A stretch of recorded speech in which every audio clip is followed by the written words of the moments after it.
Police officers to killings. 54 deaths were from police action, 23 in police custody, and 7 enforced disappearance between January and June 2019. The cases increased between July and December 2019. 74 deaths from police action, 12 in police custody, and 10 enforced disappearance were lodged. From January to June 2020, 87 deaths from police action, 20 in police custody, and 16 enforced disappearance were reported. From January to June this year, IPOA received 1,324 complaints, 88 of them deaths, 55 from police action, 21 in police custody, and 12 enforced disappearance. Complaints filed against the police are many, among them extortion, injuries from police shooting, physical assault, negligence of duty, abuse of office, harassment, sexual assault, and unlawful arrest. But for those seeking justice, it is one long journey. Since its inception in 2012, IPOA had received over 18,000 complaints by December last year. Out of this, the authority has recommended 6,913 for investigations, is investigating 3,891 complaints, and has concluded investigations of just over 3,000 grievances. It has forwarded 422 investigations filed to the DPP. Another 426 cases are being reviewed before being forwarded to the DPP and other state agencies. 98 cases are before court, while the authority has attained convictions in 12 cases, 9 of them murder. The family of Benson Njiru and his younger brother Emmanuel Muturi and dozens of other families are hanging on to hope of finding justice one day. Rita Tinina, KTN News. All right, Professor Ben Shihanya is at our I&M studio, and I'd like to pick your brain on this situation that we continue to see playing out in the media. And of course, if you see something in the media, it's probably just the tip of the iceberg. Now, the projections are that if anyone is to get justice, it shall be many, many years down the line, if at all. What do you think is ailing our system that this continues to happen, even despite being covered widely in the press? Well, there are so many problems. I can focus on just 3. Number one is that the justice system has been generally slow in dealing this, because some of these are complex cases, especially where the police are themselves involved. Because in some cases, of course, in many cases, the people investigating the offenses, they are basically investigating their own colleagues in certain cases, and it can be very challenging. So there is a question of the arrest issues, the investigation, the facilitating prosecution, because even the DPP will rely quite a lot on the arresting system and in the investigation system. And sometimes this is really very slow and sometimes sabotaged and frustrated by the colleagues of police officers who are responsible.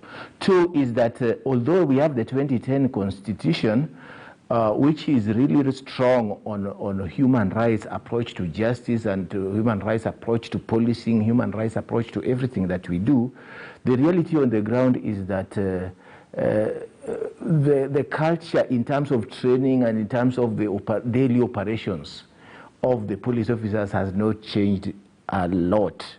It has not changed much to reflect the 2010 Constitution. So you will see that they still have very, very colonial and pre-2010 approaches to policing.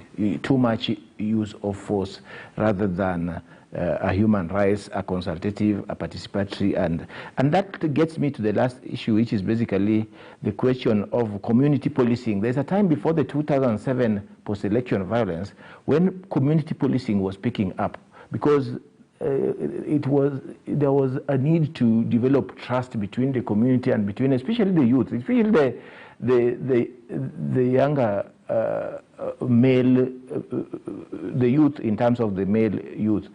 There was a sense in which there was need to build that trust. But when the post-election violence, the police also played a very negative role in it, then that trust has really declined. So this is some of the problems. And as you know, I'm an advocate in the case of Willie Kimani, an advocate, Mwenda and Mwiruri, 3 people who basically were also killed in the course of their duty. And that case, of course, has now taken about 5 years. I think it's progressing now. And these are some of the challenges in terms of investigation, in terms of many times arrest in other cases. But in this case of Willie Kimani, I think there's some progress on that, and we appreciate. So we really need a lot of reform in these areas. And BBI was proposing to reform the office of DCI, reform the office of DPP by even strengthening it. But there is a proposal have been proposals to reform the policing system generally, National Police Service. So these are some of the issues that some are of administrative nature, some are of policy nature, some would require even certain constitutional amendments to help impact the culture in policing. So this is a very, very big challenge, and is really a shame that after the 2010 Constitution, we still have the kind of things we have seen, which you have featured this morning, whether it was the Kianjokoma issues, whether it is Pendo, baby Pendo, all these issues should not have occurred at all. But if in the unlikely event that they occurred, they should have been facilitated quickly through a justice system that works, a compensation system that works, and appropriate disciplinary action to those who do it, because most of them do it out of impunity, not accident. Most of them are not accidental. They are out of impunity. Thank you. All right, which is, as you said, pretty unfortunate and a shame. Now, Gitonga Mkunji is a political analyst, but this issue hits very close to home for you. Could you tell us about that, your reason, why this is a matter that is very close to heart, and of course, what you think of Professor Shihanya's very in-depth analysis of this problem in the country? Well, the issue of police brutality, to me, it has come very close to me. And I want to talk about the 2 gentlemen from Kianjokoma who are university students, young people, one 19, the other 22. And those 2 gentlemen, all they did is actually just get late past the curfew minutes.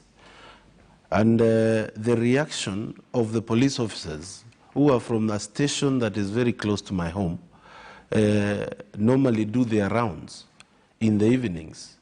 And those rounds involve collection of bribes and intimidation of the young people.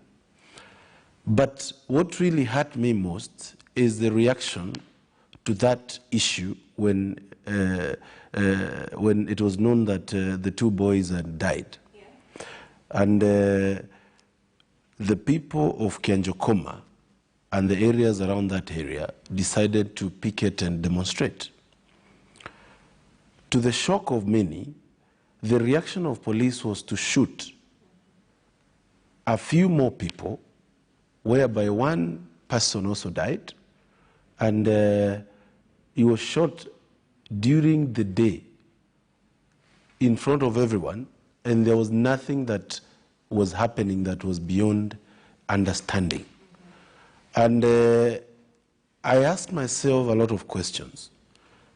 And considering what has happened in this country before, where the police force has come from, the reforms that we put in place in 2011 when the new constitution came in place, and I was wondering whether those reforms have withered, that we need to do more reforms. And when such a thing happens and it touches you is when you realize that probably there is a problem with the leadership in the police. There is also a problem with the training of the police officers themselves. A discipline issue. a discipline issue, if I may say. Because there's no way we are having curfew and the numbers of curfew victims goes hand in hand with the people who have died in the hands of police force in this country. That should have raised an alarm. We should have had a serious statement from the Ministry of Interior Security, and we should have had clear measures told to us as the people on what is going on and what is the approach that is going on. If we treat these cases independently, then we are losing the touch on the root of the problem.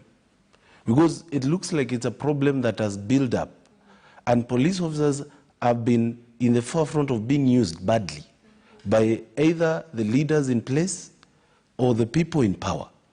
And it has gotten into them whereby now us, the subject, and them, the custodians of force, we look like we should actually enrich them, we should make sure that we fear them, and we should ensure that now we are scared whenever we hear of police officers. Right. What will happen is the place we are going to an election period.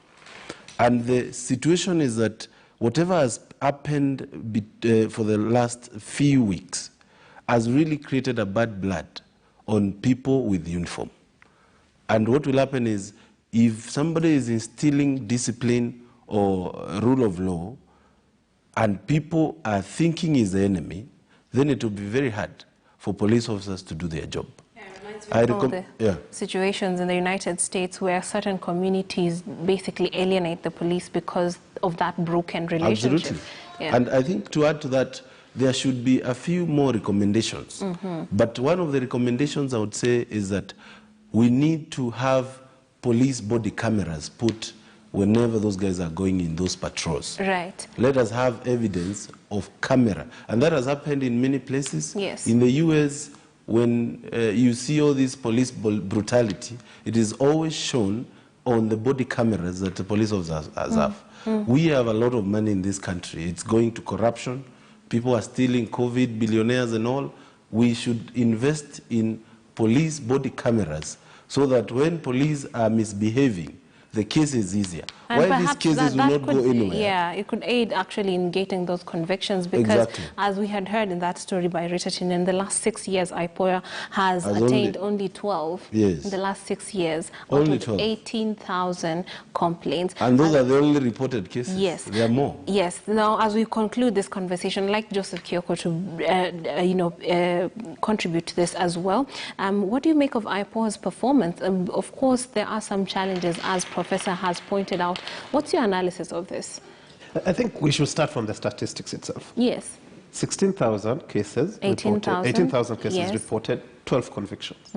Yeah, 3,000 under investigation, 3,000 somewhere else. These are just cases in the air. Basically, what it does, it builds a culture of impunity in police. Look at the case of Baby Pendo. Happened in 2017. The matter has just been concluded now, 4 years down the lane. You witness tampering obviously will happen, disappearance, police officers will cover each other. My appeal, really, if we move out from the question of training, because you look at the recruitment, who are we recruiting? We are recruiting on average guys who did not make it to college. The criteria for recruitment is in itself terrible. Then you go next step to arm this person with a gun, and you pay him a very small salary, and he has a weapon. So it is very easy for him to slide into this other situation. And they know that even if they commit a crime, fellow officers will come and cover them up so that punishment will be delayed for as long as possible until you can't achieve the intended purpose. Right. So I would have, on the matter of the two brothers of where my panelist comes from, it's a sad story.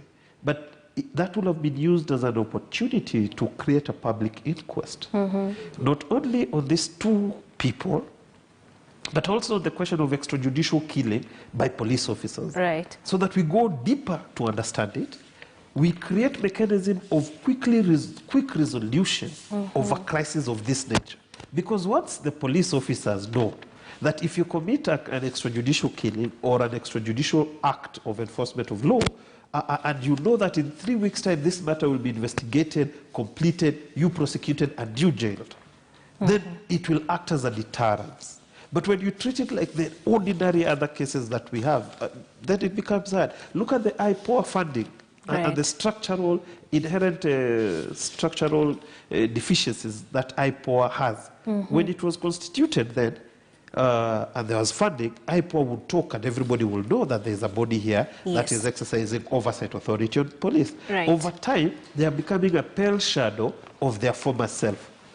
Yeah? Now, that intentional defunding of IPOA cripples it. Who is the composition of people operating within DPP? Police officers. So even when the DPP takes up a file and wants to prosecute, this is an inspector prosecuting a fellow inspector whom they were once at Kiganjo together. So when you look at all those systemic issues, then the deck is taken against the ordinary citizen in terms of getting justice, and not only in terms of getting justice, in terms of getting timely justice, which can lead to recompensation. Absolutely. Now, it needs to be looked in totality. I think we missed an opportunity when the speaker was in Embu and is now a crowned elder. He should have pushed colleagues in parliament to publicly push for a public inquest. Because by law that is allowed. Yes. Yeah? Then that one would have discussed not only that one case, but also of this young man or of this young person in Kayole and the violence that erupted, and of so many other cases that are pending. When you ask, you are told investigations are going on, but investigations cannot be indefinite. So my push on all actors and stakeholders in this matter, people of goodwill, let us prioritize that inquest so that it will get into the root cause and it will provide long-lasting solutions. You know, the suggestion of a body count by police officer, yes, it's good, but if right now police officers on the beat, only one has a gun, you know, the question changes. So there's a prioritization issue. Yes. Even on the welfare of police officers themselves. Yeah? If I die on duty, what happens to my next of kin? So we must not only push this other side, but we must also look at the operating environment, the hygiene factors that the police are operating on, so that we balance out all. So many issues surrounding matters, the police. You can take a look at the papers and find out more about some of these cases that are